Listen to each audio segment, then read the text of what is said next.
अरे भाग्यवान, मेरे जूते कहाँ रखे हैं? मुझे बाहर जाने में देर हो रही है। तभी मालती कमरे में आती है। ये रहे आपके जूते। मैं इन्हें साफ करने के लिए ले गई थी। अरे वाह, तुम कितनी समझदार हो। मेरे बिना कुछ कहे ही सारे काम कर देती हो। तभी मालती झिझकते हुए रमेश से कहती है, सुनिए जी, आपसे एक बात कहूँ, बुरा तो नहीं मानेंगे ना? अरे नहीं नहीं, बेफिक्र होकर कहो। शादी से पहले मैं अपने मायके में नौकरी करती थी। मैं चाहती हूँ कि अब मैं फिर से नौकरी करना शुरू कर दूं। वैसे भी सारा दिन घर में बोर हो जाती हूँ। देखो मालती, तुम्हारे नौकरी करने से मुझे कोई एतराज नहीं है, लेकिन तुम्हें एक बात बता दूं, हमारे खानदान में आज तक कभी किसी औरत ने नौकरी नहीं की। फिर भी एक बार तुम माँ से पूछ कर देखो, अगर वो तुम्हें नौकरी करने की इजाजत दे देती है तो अच्छी बात है। रमेश वहाँ से चला जाता है। फिर उसी शाम मालती अपनी सास के पैर दबा रही होती है। तभी उसकी सास मालती से कहती है, अरे क्या बात है बहू, आज तो ठीक तरह से मेरे पैर नहीं दबा रही। किसी ख्याल में खोई पड़ी है क्या? मैं भी तो जानूं आखिर बात क्या है। दरअसल वो माँ जी। अरे हाँ हाँ बोलो, इतना सोच क्यों रही हो? माँ जी, अगर आप बुरा न माने तो मैं नौकरी करना चाहती हूँ। घर के काम करने के बाद मेरे पास काफी वक्त बच जाता है। मालती की ये बात सुनकर उसकी सास गुस्से में कहती है, अरे बहू, तेरी तबीयत तो ठीक है ना? आज ये कैसी बहकी बातें कर रही है?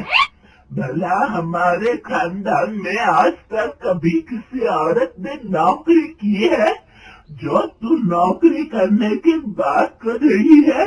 हैं? अरे बहू, तू क्या रिश्तेदारी में हमारी नाक कटाना चाहती है? जितना जल्दी हो सके अपने दिमाग से नौकरी का भूत उतार दे। और अब जा, जल्दी से रसोई में जा, खाना बनाने का वक्त हो रहा है। मालती मन मार कर खाना पकाने के लिए रसोई घर में चली जाती है।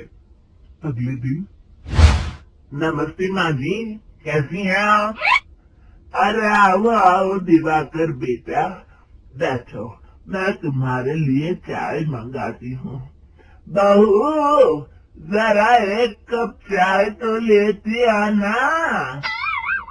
फिर दिवाकर एक फाइल खोलकर मालती की सास के सामने रख देता है। ये देखिए माँ जी, ये है पिछले महीने का हिसाब और ये रहे मुनाफे के रुपए। एक बार हिसाब देख लीजिए और इन कागजों पर अपने दस्तखत कर दीजिए। अरे दिवाकर बेटा, मैंने भला आज तक कभी तेरा हिसाब देखा है? जब देखूंगी। ला बता, कहाँ दस्तखत करूं? तभी मालती चाय लेकर वहां आ जाती है और अपनी सास को बिना कागजातों को पढ़े इस तरह लापरवाही से दस्तखत करते हुए देखकर हैरान रह जाती है। अच्छा माँ जी, अब मैं चलता हूँ, फैक्ट्री में बहुत काम है। फिर दिवाकर वहाँ से चला जाता है।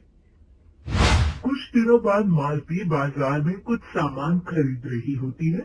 तभी एक बूढ़ा आदमी उसे आवाज देता है, अरे मालती बेटी, कैसी हो?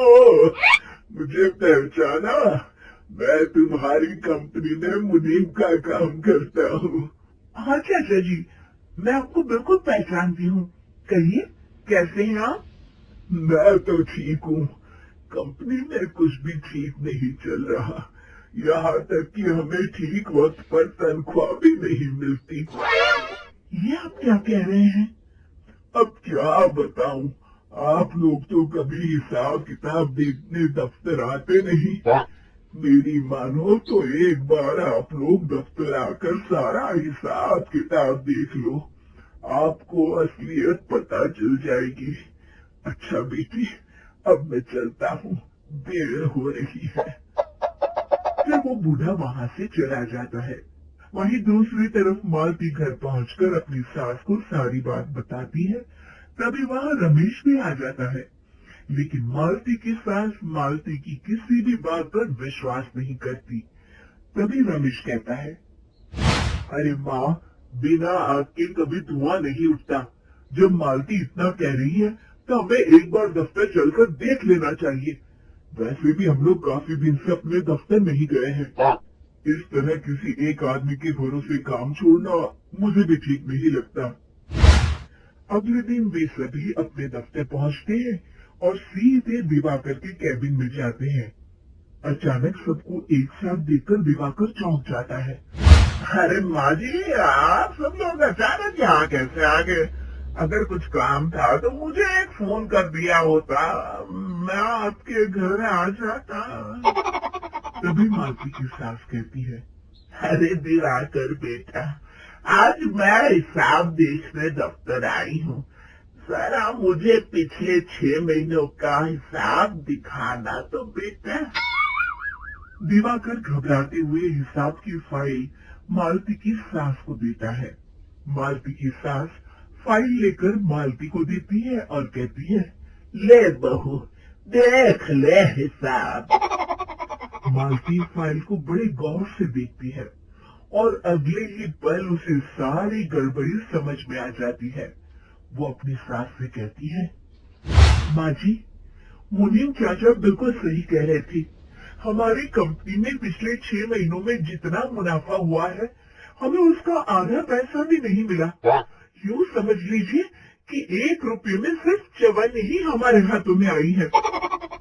मालती की बातें सुनकर मालती की सास गुस्से से दिवाकर को पूछती है, क्यों दिवाकर, मेरी बहू जो कह रही है वो सच है? दिवाकर समझ जाता है आज उसका भांडा फूट चुका है। वो गिड़गिड़ाते हुए कहता है, मुझे माफ कर दीजिए माँ जी, मैं पैसों के लालच में अंधा हो गया था।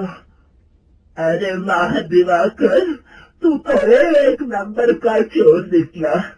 इतने दिनों से मैं तुझ पर आंख बंद करके भरोसा करती रही और तू मुझे ही चुना लगाता रहा। अभी के अभी निकल यहाँ से और दोबारा अपनी शक्ल मत दिखाना। दिवाकर वहाँ से भाग जाता है। मालती की सास मालती को शाबाशी देते हुए कहती है, बहू, आज मैं समझ गई कि पढ़ाई लिखाई हमारी जिंदगी में कितनी जरूरी है। मैं बहुत किस्मत वाली हूँ जो मुझे तुझ जैसी बहू मिली है। शिक्षा, पढ़ाई लिखाई का इस्तेमाल सही जगह करके हम दुनिया में बहुत कुछ बदल सकते हैं।